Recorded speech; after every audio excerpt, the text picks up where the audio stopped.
Thank you so much, and welcome everybody. This is so exciting to be here this morning. Thank you to the Center for Teaching and Learning, the Data Science Institute over there, and our partners across the whole institution for convening this very important forum. It's wonderful to see so many parts of Columbia community here today to talk about the challenges and opportunities in teaching and learning in the age of artificial intelligence. AI is not a technology looming in the horizon. It's already here. It's already shaping how students study, how faculty design courses. It has changed how research and knowledge creation happen across disciplines all throughout Columbia and the world. The questions before us is not whether AI will influence higher education, but the question is how universities learn and adapt as the influence of AI accelerates. Well, at Columbia, we approach AI through the lens of our academic mission. We see extraordinary opportunities for discovery, creativity, and expanded access to knowledge. We also recognize the need for careful thinking about ethical standards, integrity, good judgment, equity, and the nature of learning itself. Leadership in this environment requires more than adopting new tools. It requires evidence, reflection, and clarity about educational purpose.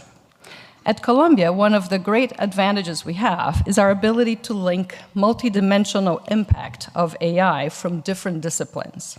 The Data Science Institute has a crucial role to play as it is designed to connect schools, convene researchers, and translate AI research into practical collaboration and innovation.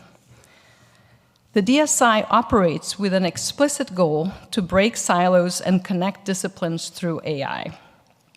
Columbia's engineering school is central to our AI leadership with pioneering research in computer vision, large-scale multimedia analysis, and many other initiatives under the leadership of Dean Shifu Chang. Also based in the engineering school is our newest contribution to the field, the Masters in AI. It is anchored in engineering, where students learn the fundamentals of AI, but it also designed to have cross-school models that plug into many applications across schools, for example, in public health, medicine, business, finance, architecture, and many, many more areas, growing by the minute.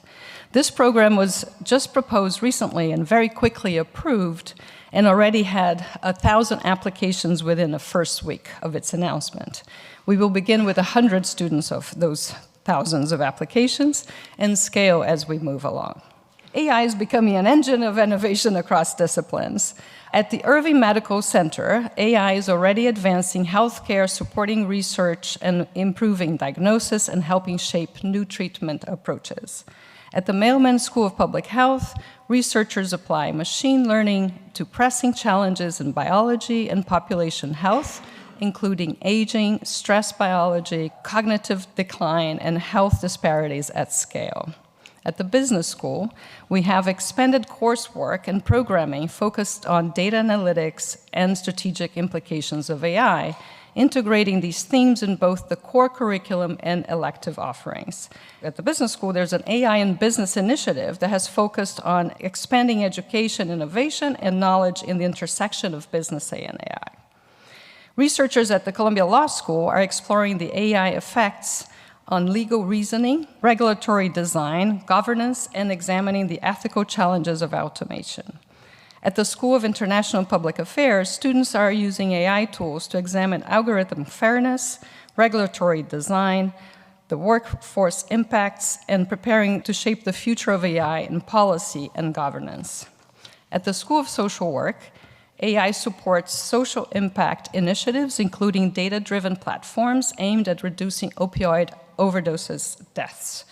Indeed, across Columbia, from music and the arts to the sciences, AI is now part of our intellectual life. Schools across the university are adapting their teaching and curriculum to meet this moment. Faculty in the humanities and social sciences are using AI not as a shortcut, but as a pedagogical tool. For example, in required writing seminars, instructors are experimenting with workflows where students use generative AI to support research synthesis and revision, but are then assessed on original interpretation and argumentation. ensuring that critical thinking remains central to their learning.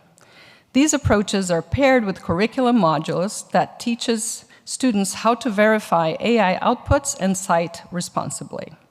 In all this work, we are supported by the CUIT, which gives us the infrastructure that helps deploy the AI tools across the whole community, and working with the Center for Teaching and Learning, which is helping instructors learn and adapt their teaching practices for AI.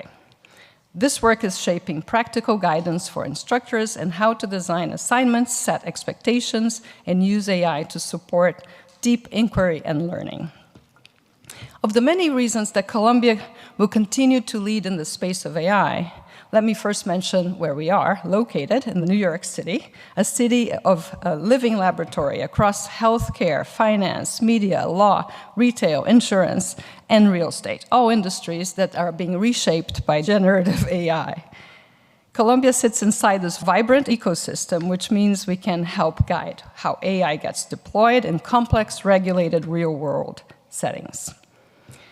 We have many advantages, of which is the city that I just mentioned, but also the breadth we have in the 17 schools with our brilliant faculty, staff, and students. Our strengths are not only building the best algorithms, but also combining engineering, statistics, medicine, climate science, law, journalism, philosophy, policy, and the humanities. That breadth allows Columbia not only to build AI systems, but to interrogate them through ethics, governance, and social impact. For businesses and governments deploying AI in complex regulated settings, interdisciplinary depth matters more than the access to new models. Indeed, we are preparing students for a world where technology keeps changing.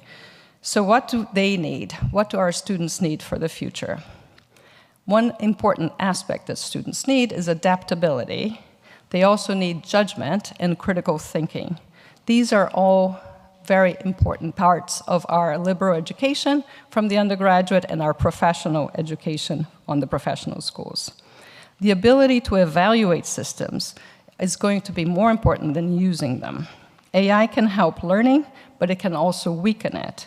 So our job is to know the difference between preparing our students accordingly and make sure that we can dive and more deeply educate in this AI space.